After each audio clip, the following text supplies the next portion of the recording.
करायचा।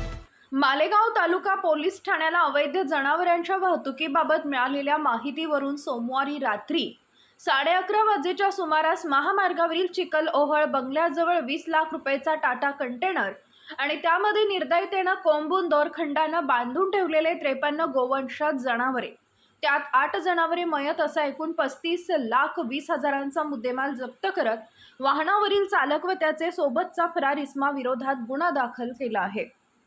पोलीस पथकाला मिळालेल्या माहितीवरून टाटा कंटेनर HR 67203616 ही धुळे बाजूकडून मालेगावकडे येत असताना पोलिसांनी सदर वाहनास थांबवण्याचा इशारा देऊनही वाहन चालक व त्याचे बाजूला असलेला इसम वाहन घेऊन पळून निघाल्यानं पाठलाग केला असता सदरचे वाहन हॉटेल ग्रीन प्लाझा समोर चिखल-ओहळ शिवार मोकळ्या मैदानात उभे करून दोघे आरोपी अंधाराचा फायदा घेऊन पळून गेले।